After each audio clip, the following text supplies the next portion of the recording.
Thank you for joining us wherever you are. This podcast episode is brought to you by the Old Ways Actual Play team. This actual play uses the RuneQuest rules by Chaosium Incorporated. This actual play is performed by adults and in an adult setting.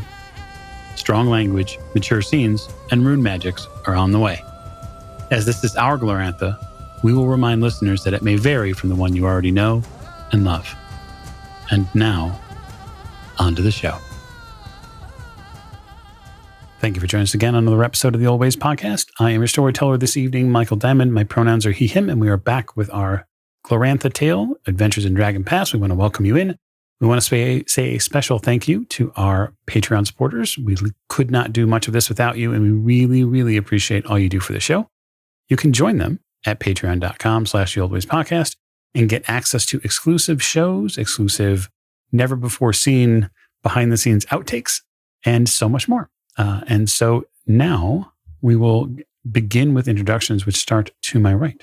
Hi, everybody. This is Heather, pronouns of she, her, and I play Lysana, an initiate of Ernalda, and contemplating a rather large life question going forward as we travel down the path. Yeah, I believe it. Two Lysanas, right? This is Jake. I'll be playing Vargash. And I think we're going to go, we got to drop somebody off. We got to take somebody somewhere. So that's what we're going to do. Roads eventually diverge, and that's okay. It's part of life. Next to Vargas. Hi, this is James, pronouns he, him, and I play Finn, the fisherman. And we are once again on the road kicking up dust. Indeed you are. Next to Finn. Hi, this is Morgan, and I play Alara. Our pronouns are she, her, and I'm traveling with my faithful companion, Arcat, who's my compatriot in arms. Well, he's a shadow cat. And also I get to ride my horse, Lodril, named after the volcano god. And Lodril isn't going anywhere. He's also my companion till the end of time, as I look at our gamekeeper. Anyways, we're on the road again, just like Finn said, and nothing like a good adventure to get the blood flowing. I tend to agree. It's either that or a cold shower. And last but most certainly not least. Hi, this is Mav. My pronouns are they, them. I play Faisal, and in all pronouns, initiate of Humocht and of Heller. And what the hell was that talking to us last time? I think that's a great question. I think it's also a great place to begin. And so I will part the veil for our listeners and give them a few key touchstone points. The group had traveled from Boldhome after spending some time there recuperating, training, preparing, and they'd gone out with the clear mission of dealing with something Vargas had been carrying inside himself for some time. And we joined the group in fire season, in fertility week, on fire day, after a display of a iridescent dragon came out of his body and had a conversation at length about the need to consolidate and prepare what is left of the Heraborn clan and how it needs to move forward. The way in which to do that is to take Shah to Beast Valley so that way he can exist with other animals and take up the Black Stag and build the community. And so we'll sort of pick up there, just really probably minutes after that conversation, giving Faisal enough chance to say, what the actual heck was that? I think slightly stronger language. Faisal looks over at Vargas with both eyebrows rising up towards their hairline. Didn't think it was appropriate to ask while the iridescent being was speaking to us, so just didn't say anything. But what in the name of Orlanth was that? That would be Shah, the rainbow worm. Thank you. That answers so many questions. He's a worm spirit. and he's bound to me currently. It involved an accident, I guess you'd say. Okay. Duly noted. So we have to take the spirit to be released. Okay. Now that I know what we're doing, I feel better about this. Just a little warning might have been nice. No, I didn't expect it to happen right now. Varghast has very little control over it. It just happens any old time. Well, certainly. I mean, it's a powerful spirit. It's got a mind of its own. Right. Faisal, I think that your truth rune fairly high, yes? 86. Yeah. There's some details that are being left out here. Mm-hmm. You can feel it. And it's not that you're reading it on Finn. Of course not. You wouldn't read that necessarily on Finn. And it's not so that you're reading it on Varghast. You can see it painted across the face of Lysana, who also has a really high truth rune. And it isn't that she's necessarily giving you the complete stare down, but it's more like paying a lot of close attention to something that isn't this conversation. I give Lysana the impassive sort of stare that you give someone when you're just waiting for them to say something, and just unbroken eye contact. Lysana glances over, sees Faisal practically staring daggers at her because she can't keep the info, can't keep it off of her face. And she knows it, so she continues to look away, looks back, looks away. Yeah, it's a bit of a story. Yeah. Yeah, no need to get into it now. Let's head out. Yeah, it's We're burning daylight. But yeah, there's time on the road. I think we should probably start down it. And she kind of turns and just starts walking in that direction. Okay. Well, I can't really, at the moment, throw stones at people who are hiding things. So, or at least not telling the whole story. So I'm just going to allow that to pass for the moment. But I'm thinking about things. It does pass for the moment. But as you move through this space, these hills, this beautiful land, you're all taken by a couple of things. To the south and east is a place that, Faisal, you're slightly concerned about territorially, and also given some of the maps that you have, Varghast, you know that the new Lunar Temple is not far from here. And you also know that there are reportedly some very, very dangerous creatures, wasp nests and wasp riders that are in this space. And so the group is going to have to sort of make a decision about how it's going to get where it's going to go. There are a couple of ways one could take, but they're going to have to make a choice as far as which route they want to take. So one route might lead you a little closer to the wasp's nest. Another route might leave you open, like in uncovered territory, as you move through space that is probably likely very easily patrolled by Lunars. We probably don't want to run into the Lunars. This close to the new temple, they'll be on edge, willing to resort to violence.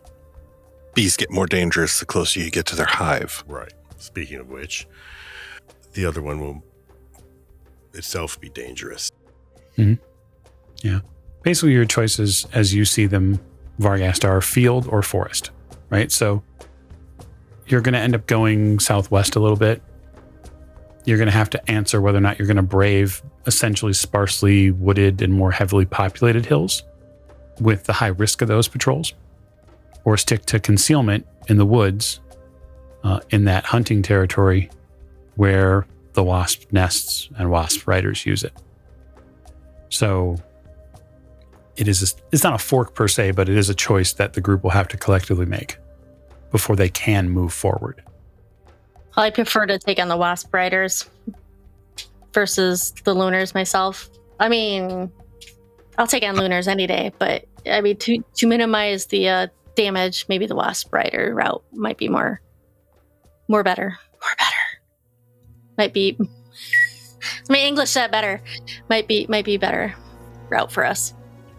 No, I kind of agree with you. I'm leaning much more towards in forest. We can at least find concealment. We can make a decision if we have to fight, if we want to fight.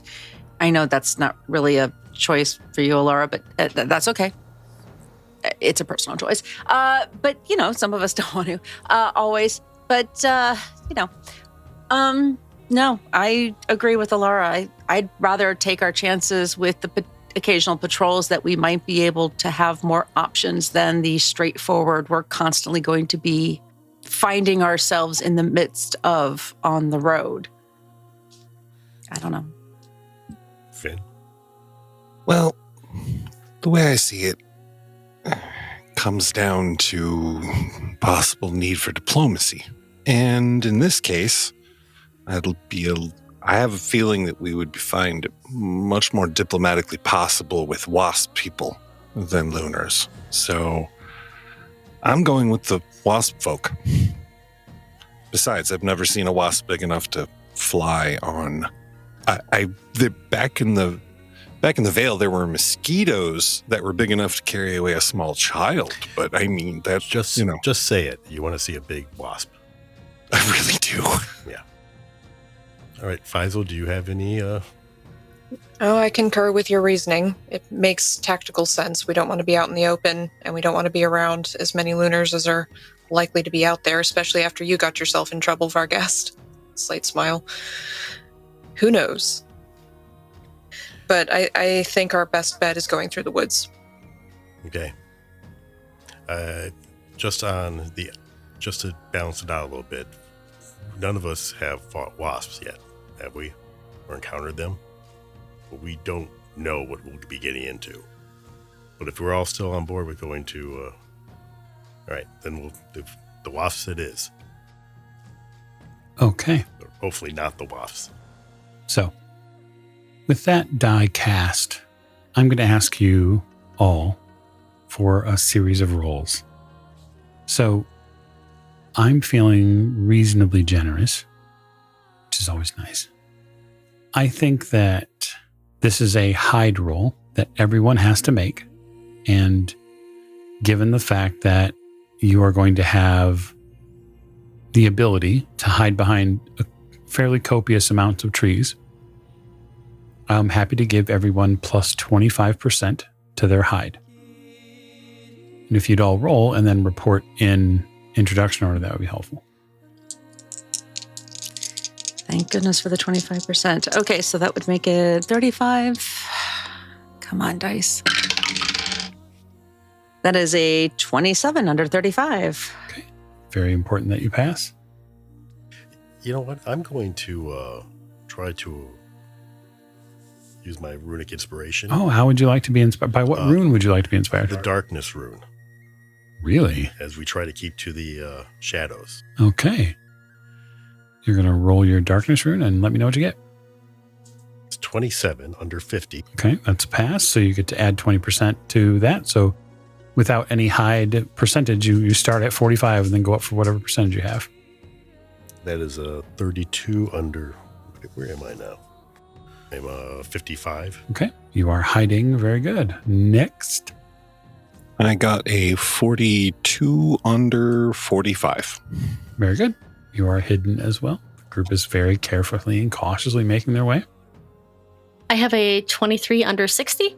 Mm-hmm. That's good. I have a 39 over 35, so no. Indeed. So the group works its way through a row of very, very thick trees. And you're working your way probably for the better part of the day. And you have been careful, and you have been just very, very specific about where you're putting your feet, where you're putting your arms, your legs, etc. You do see many different examples of these creatures. And while they are definitively larger than you have ever experienced, they are still, in a way, they're still what they are. They're wasps. They're just giant wasps. So they roughly are about size 15. It's a pretty big wasp. It's a giant wasp, actually. They're considered equivalent to normal human size. So as you are riding along, because you all, of course, have horses, so you're having to deal and contend with getting horses and carefully. Faisal, you get a little too close to a tree, and without being aware of it, you are suddenly beset upon by a very loud buzzing sound that sort of just drops right out of the tree. And so we are going to have a good old-fashioned encounter.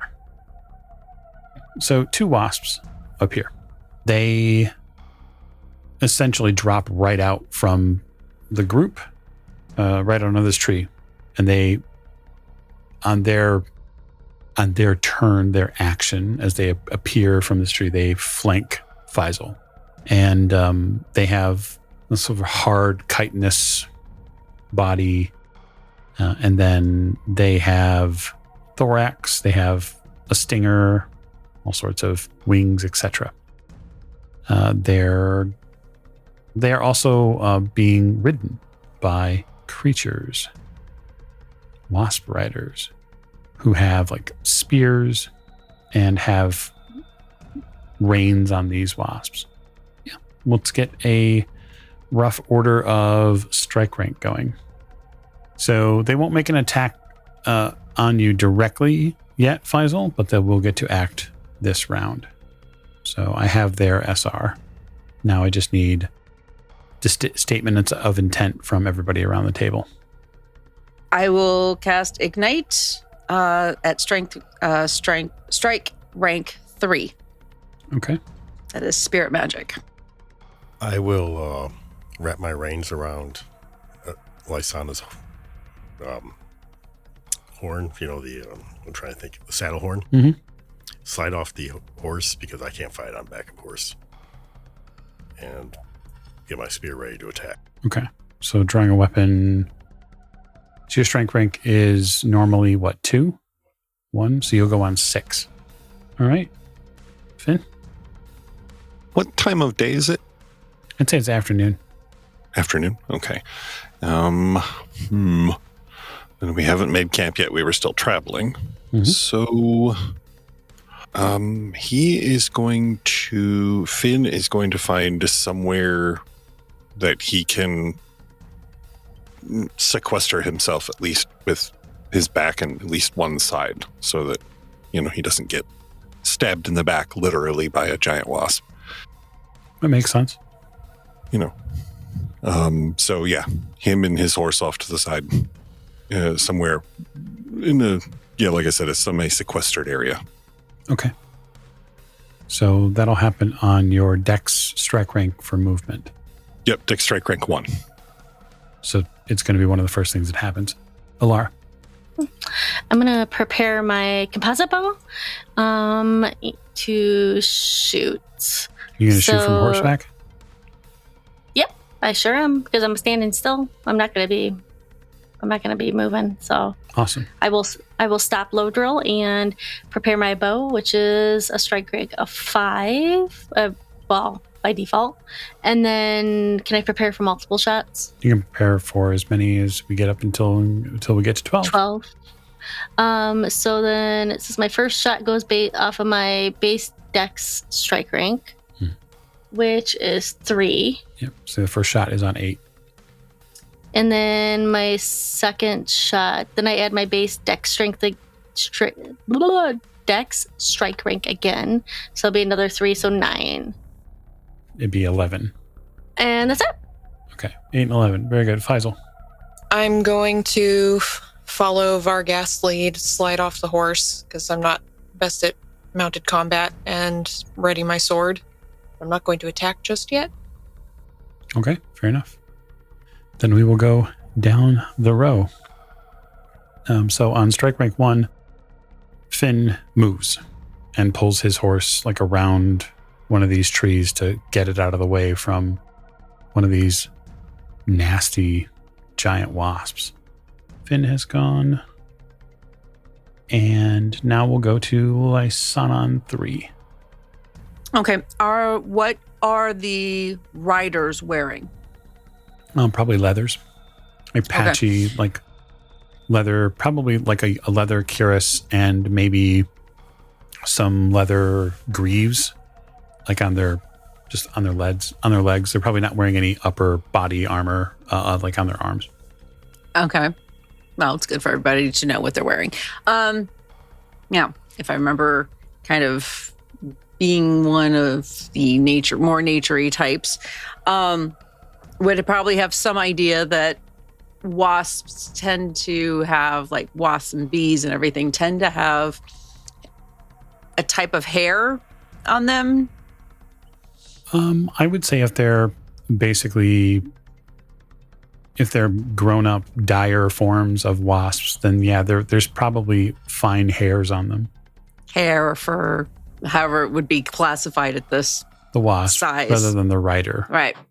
Mm-hmm. Yeah. Okay. I don't think leather burns, roughly. Leather can burn, yes. Leather can burn. But hair, there's probably a better chance. So when I let loose my ignite, I'm going to try at whatever one is closest to us.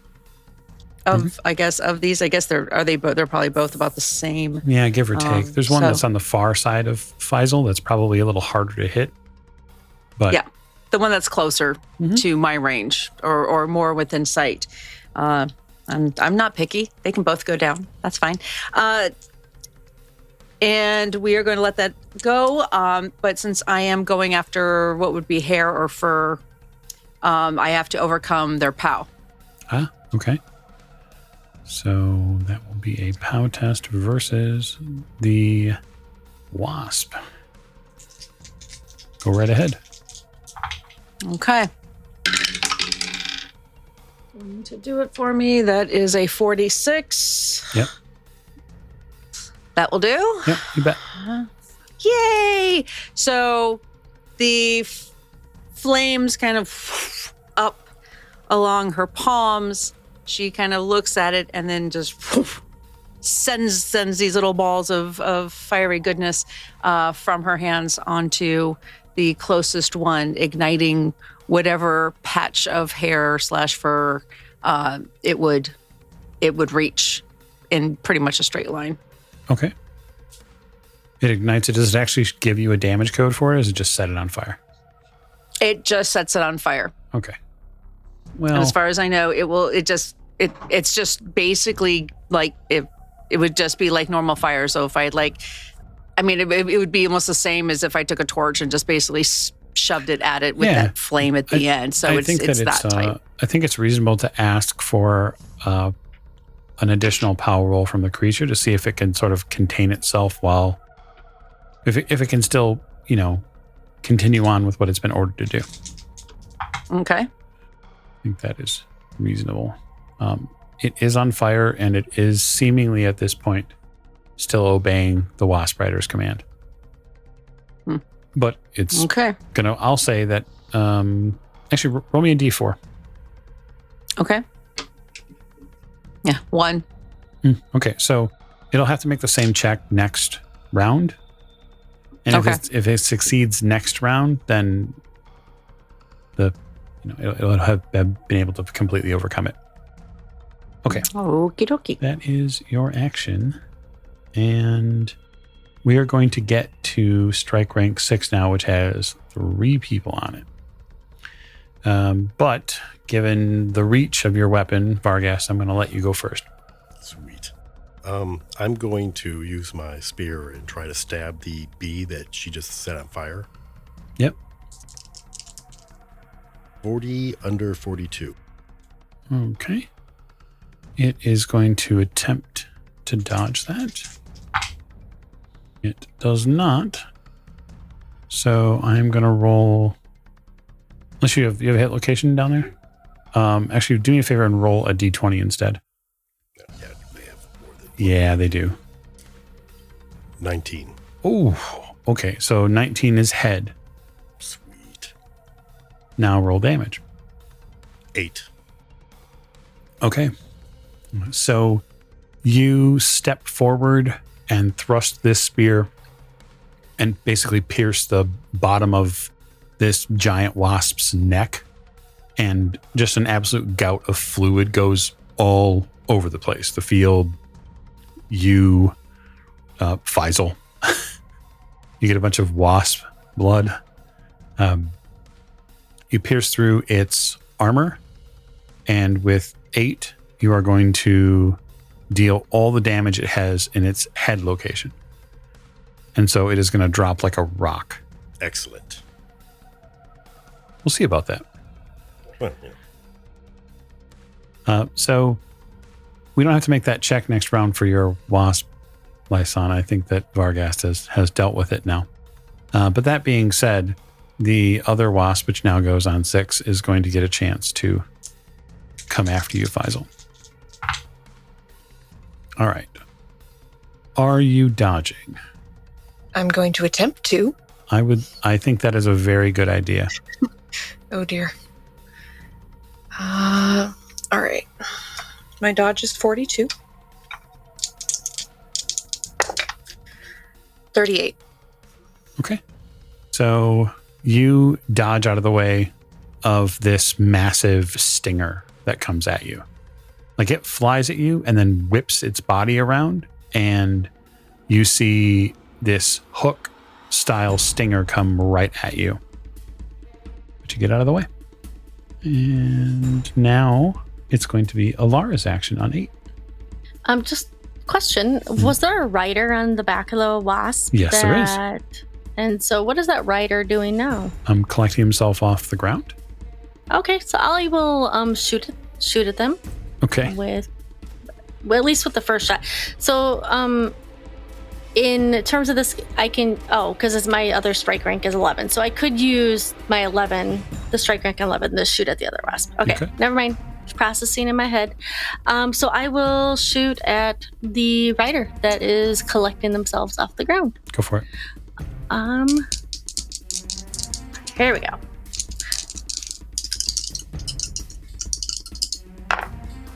I got a 26 under 55. Okay, 26 under 55.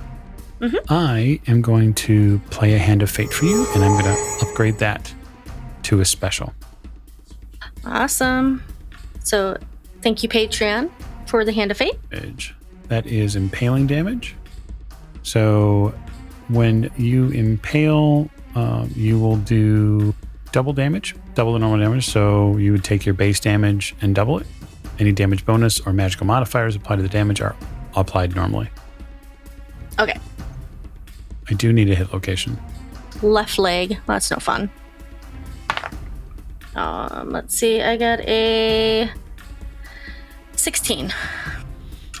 Because I doubled it. Yes. That was me doubling. Yeah, 16 damage. Okay, so yes. You fire, and when you do, the arrow goes into the rider's quad, pierces through the leather that protects the area, and then comes out the other side. When it does, it takes essentially like a large portion of the quad muscle with it, and he crumples. Oops. He takes an arrow to the knee. And then I'll ask the follow-up question, which is Argat also attacking on your action? If so, what is Arcat doing? Oh, that is a great question. Arcat is probably going to go for the second wasp that's up. How many? There's only 2, right? Yep, or is there only 2? 2? Okay. So Arcat is probably going to go for the second wasp that's up that was attacking Faisal. He will probably do Rip, which also goes on strike rank 8. oddly enough. Perfect. And so I will roll for him.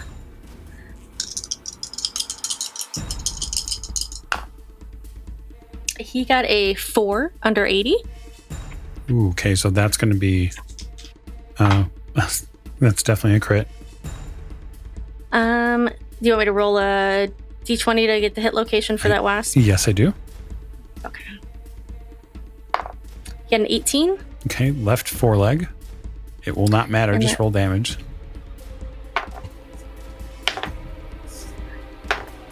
He got a 10. Okay, very good. Our cat takes down a wasp. Okay, so now 11, Alara again, because you get your second bow shot. There is another rider, which has fallen from his wasp being killed. I see like this sort of reoccurring theme. All right, so I will shoot at the rider, this rider as well. Mm-hmm.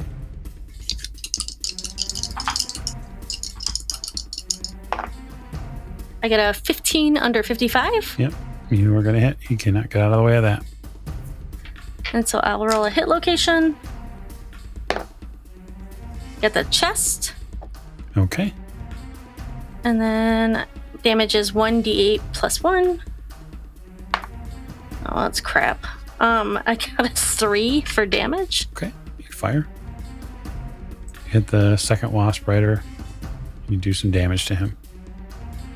Okay, so that is on strike rank 11, which means since there are no other actions, unless Faisal, you want to take your held action now, you can.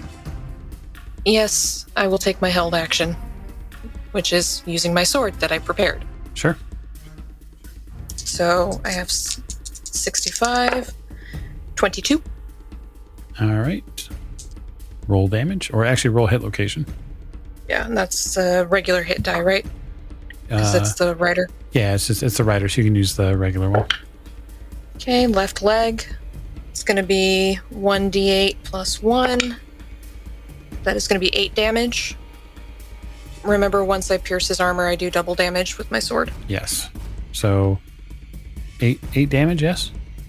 Yes. All right, so you go through the 3 points of armor, and then 5 left, and it gets doubled, and goes to 10. So he collapses. You cut into his leg, and then the follow through and the power of the sword movement takes his leg off, and he lands in a heap, screaming, and dies very soon thereafter. And we're out of rounds. Well, Finn, there's your wasp. Oh, well, that's there was a lot more screaming there than I anticipated for giant wasps. Still. Now there's about as much as I assumed. We should go. Yeah. What? Wasps usually hang out in just 1 or 2, right? Finn? Is that other rider still alive? The one that I took the leg off of? No. Oh, good. Okay. No. So a simple and relatively quick look over these men. You notice that they have essentially like canteens or some sort of like decanters on them.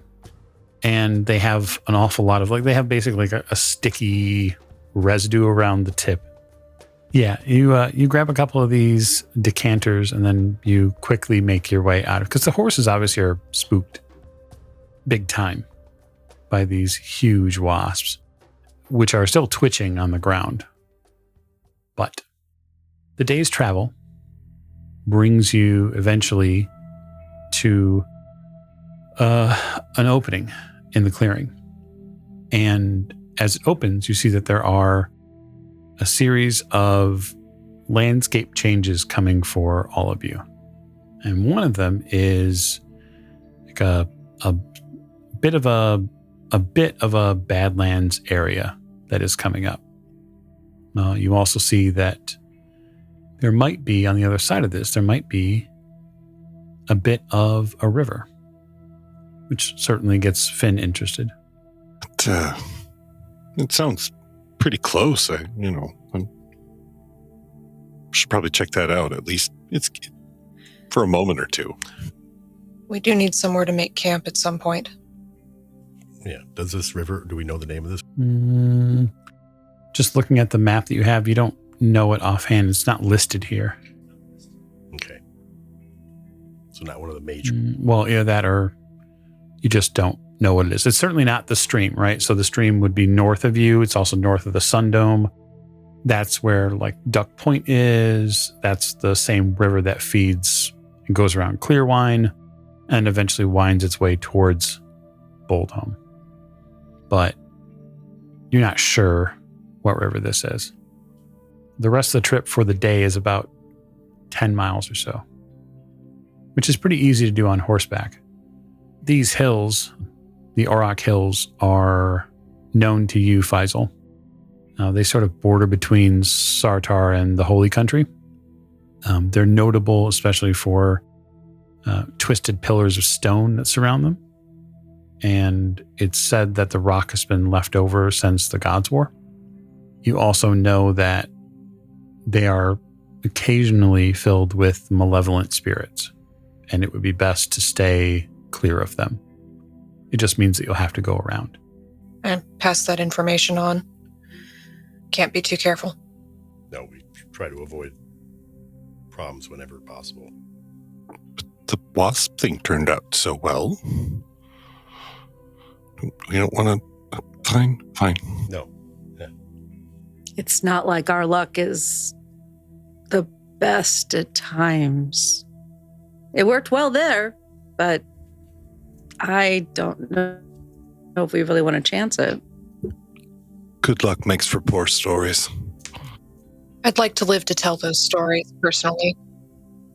As Faisal said, adventure makes for short lives. So, But fantastic stories. true. Very true. So, as we're riding along, Faisal's been kind of quiet. Like, they've been quiet since Apple Lane, like a lot quieter than normal. You've noticed, especially with living together back in Boldhome for a little while. But after a little bantering with Finn, they just go quiet again. And then finally kind of clear their throat. I have to confess something to all of you. You, of course, haven't forgotten that Lunar Scout before we got to Johnstown? No. Didn't think so. Hard thing to forget. Yes. Considering. I did what I thought was right. It seemed the honorable thing to do. But in my prayers, once I was able to focus at the temple in Apple Lane, really hone in on my connection to Humacht, I've learned that it was the wrong thing to do. It was very much an error. And there will be lives lost because of it.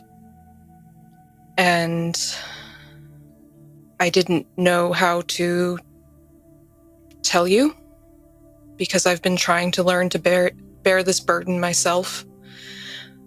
But it is... I must apologize to all of you for not listening. And if you would rather I not keep you company any further, I will understand. Well, I can't fault your intentions and how you view it as the honorable thing to do. And I don't think any of us are free of mistakes. Except for Finn, Finn. of course. Finn, shush. Shush. All of his mistakes came from his parents. Anyhow, I, for one, would be honored to have you stay with us. I've already said my piece on it. I don't know what it's like to make a mistake, but I'll let you know. Don't give me that luck. No, we all make mistakes, Faisal, and live and learn. It's pretty harsh that you have to pay a penance for it. But if that's the God's will, then that's the God's will. It seems to me, just logically speaking here, and I am the epitome of logic, that a group would make it easier to pay that debt back a little, wouldn't it? And so you didn't let somebody bleed out in front of you. Well, that just means that you're a human. Don't make that mistake again. No, I don't think I will. Side glance at Lysana, who has been mysteriously very quiet this entire time. Lysana, she allows everyone to kind of speak their piece. She kind of wanders a little bit away. And she, as everyone kind of finishes and the silence falls back on the group, she stops and she turns. And she goes right up to Faisal and looks them in the eye, piercingly. I don't think bragging or pointing out that I was right will do anyone any good. So I won't. I'm sure Finn back there is doing it for me, but that's okay. Speaking the truth is never easy. We carry this rune upon our skin, upon our hearts, upon our souls and our spirits. It is not easy to carry it and honor it properly. No, it was not the right thing to do, but you lived and honored your truth in the face of disagreement. And for that, I honor your speaking your truth now. So let us bury whatever may from this put a wedge between us, for it should not. We are, as she looks around at everybody else and then back to Faisal, we must work as one if we are to survive and move forward. And your burden is our burden. And as Lysana takes Faisal's hand, I am here in truth with you through this. Whatever may pass, do not leave us. We are stronger together.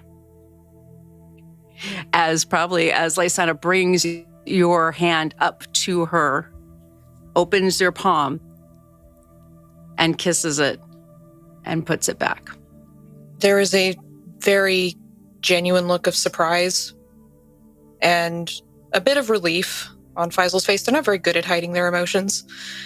And then a full-on smile that you haven't seen since before the squeeze. Full, genuine smile. I never thought I'd have friends like this. My mother told me that to atone, there might be a way besides just killing thousands of Lunars, which not very possible in my lifetime. Find something that can turn the tide of the war, whether that means a quest or something similar. That is what I'll be looking for after we find your families. And should you choose to accompany me at that point, I would be honored, put a hand over my heart, to have all of you. Thank you. Well then, shall we continue on? I suppose. How can I continue on after that speech? Huzzah! Certainly. That's one way.